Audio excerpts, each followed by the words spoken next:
Welcome to Democracy Now!, democracynow.org, the Quarantine Report. I'm Amy Goodman. For the second day in a row, President Trump refused to commit to accepting the results of November's election if his rival Joe Biden wins. Trump was asked about the election as he left the White House Thursday to campaign in North Carolina. We want to make sure the election is honest, and I'm not sure that it can be. I don't know that it can be with this whole situation. Unsolicited ballots. They're unsolicited, millions being sent to everybody. President Trump's threat to invalidate the will of the voters sparked widespread alarm among Democrats, progressives, and some Republicans. On Thursday, Vermont Independent Senator Bernie Sanders delivered a major address saying the future of American democracy is at stake. We must ensure in this unprecedented moment in American history that this is an election that is free and fair, an election in which voters are not intimidated, an election in which all votes are counted, and an election in which the loser accepts the results. We'll hear more of Senator Sanders' major address later in the broadcast. On Capitol Hill, FBI Director Christopher Wray told the Senate Homeland Security Committee Thursday he has seen no evidence of the widespread voter fraud claimed by President Trump among mail-in ballots. Not seen historically any kind of coordinated national voter fraud effort in a major election, whether it's by mail or otherwise. The FBI director's testimony came as a U.S. attorney and an FBI field office in Pennsylvania issued an unusual statement claiming they're investigating reports of tampering with 9 military ballots. The U.S. attorney says the ballots were improperly opened with votes cast for Donald Trump discarded by elections officials. The Trump campaign then seized on the announcement, saying, quote, Democrats are trying to steal the election. Loyola Law School professor Justin Levitt questioned the timing of the announcement, telling NPR, quote, it is the vital duty of government not to announce partial facts and potential issues in pending investigations. Indeed, it's quite improper to announce the fact of an inquiry and grotesquely improper to announce whom the ballots were cast for, as if that mattered in the investigation. In Louisville, Kentucky, protesters defied a curfew for the second straight night and marched to demand justice for Breonna Taylor, the 26-year-old African-American EMT who was shot to death inside her own apartment by plainclothes police officers serving a no-knock warrant in March. Overnight, Kentucky State Representative Attica Scott live-streamed her own arrest alongside her daughter and 22 others on charges of first-degree rioting, failure to disperse, and unlawful assembly. A day earlier, Scott filmed as scores of heavily armed riot police flooded the streets of Louisville following a grand jury's announcement that none of the officers who fired 32 bullets into Taylor's home would face homicide charges. People marching down the street were met with literally dozens of police vehicles, officers hopping out, batons, their bats drawn. Breonna Taylor's family is scheduled to speak publicly today for the first time since the grand jury's decision on Wednesday. Kentucky's governor and Louisville's mayor are calling on the Attorney General of Kentucky to release the grand jury transcripts. On Capitol Hill, Kentucky Republican Senator Rand Paul lashed out at the Black Lives Matter movement, accusing it of targeting elected officials with what he said was terrorism.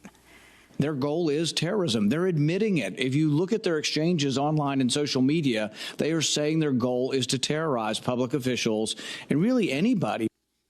Protests demanding justice for Breonna Taylor continue in cities across the United States. In Los Angeles, a peaceful march for Black Lives was attacked by drivers in 2 separate incidents Thursday evening, leaving at least 1 person hospitalized. There have been at least 69 car attacks on Black Lives Matter protesters since George Floyd was killed by Minneapolis police officers in late May.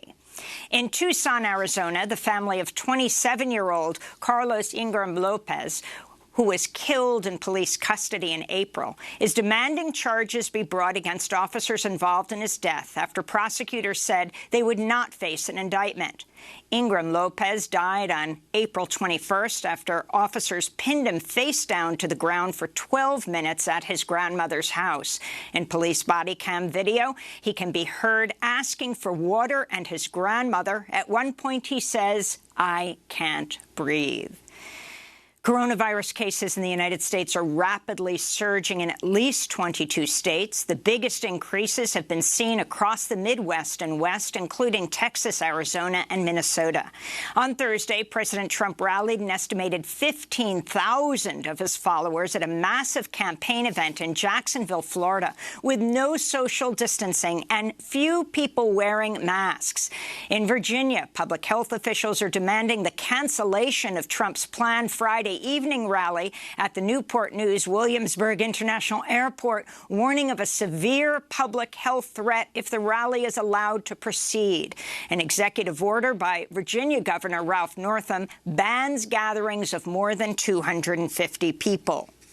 In Iowa, the Trump administration has fined the operators of a beef slaughterhouse plant just $957 after they failed to protect workers from contracting coronavirus on the job. 338 of the plant's 850 workers got sick during a major outbreak at the Iowa premium beef plant in April. This week, the Occupational Health and Safety Administration ordered a $1,914 fine against the company for record-keeping violations, then agreed to cut that fine in half after negotiations with executives. The Associated Press reports 4 other meat plants in Iowa with major outbreaks received no fines at all, despite hundreds of COVID cases and 9 deaths at the plants. At the United Nations General Assembly, Secretary General Antonio Guterres warned Thursday the coronavirus pandemic has killed nearly 1 million people, infected 30 million, and remains out of control due to a lack of preparedness, cooperation, unity, and solidarity among world governments. This pandemic is a wake-up call for even more catastrophic challenges that may arise, starting with the climate crisis. If we meet these with the same disunity and disarray we have seen this year, I fear the worst. Youth climate activists are once again taking to the streets around the world to join the Fridays for Future strike for the first time since the coronavirus pandemic began.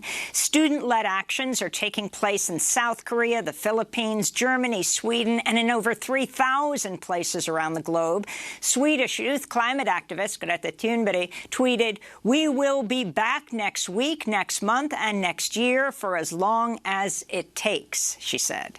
In the Arctic Circle, 18-year-old climate activist Maya Rose Craig held a protest this week standing on an iceberg surrounded by open ocean as Arctic sea ice shrank to its second lowest minimum extent on record. I am up here with Greenpeace in the Arctic, and I'm here to bear witness to the sea ice minimum, but I'm also here doing the most northerly Youth Strike for Climate to try and make a statement about how temporary this amazing landscape is and how our leaders have to make a decision now in order to save it. Back in the United States, the Labor Department reports 1.5 million U.S. workers filed new unemployment claims over the past week. That includes 870,000 applicants for regular state unemployment benefits, another 630,000 who applied for pandemic unemployment assistance. Some 26 million workers are now collecting jobless benefits. The Census Bureau reports 23 million U.S. adults live in households that do not have enough food to eat, and an estimated 1 in 4 renters with children's lives in a home lives in a home that's behind on rent. This comes as lawmakers are poised to leave Washington for an extended recess amidst the worst economic crisis since the Great Depression. Majority Senate Republicans have yet to pass a new coronavirus relief bill more than 4 months after the House passed its $3 trillion HEROES Act. Donald Trump visited the Supreme Court Thursday, where the late Justice Ruth Bader Ginsburg lie in repose following her death last week at the age of 87. Trump wore a mask as he and First Lady Melania Trump posed next to Ginsburg's casket on the steps of the court, one of the few times Trump has worn a mask publicly since the start of the pandemic. Members of the public who spotted Trump on the steps of the High Court erupted in a chorus of boos and chants of "Vote him out."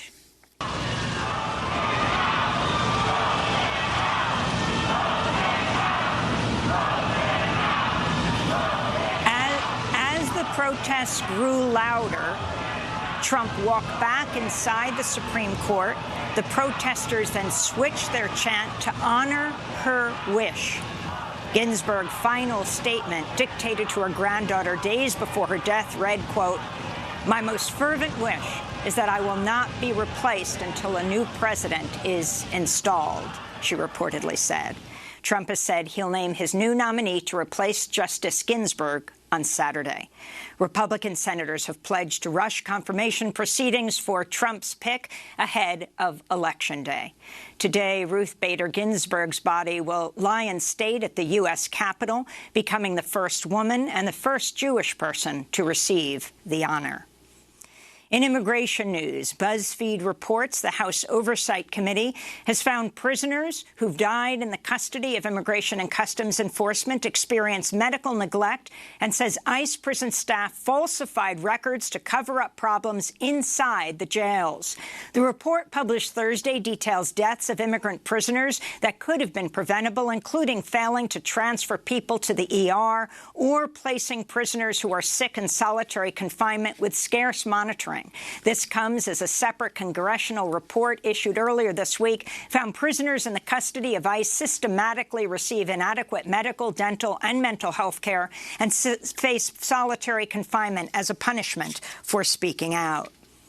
Mexican authorities are preparing to issue arrest warrants that could target Army soldiers for the first time in the ongoing investigation into the 2014 disappearance and presumed massacre of 43 students from a teacher's college in Ayotzinapa, Guerrero.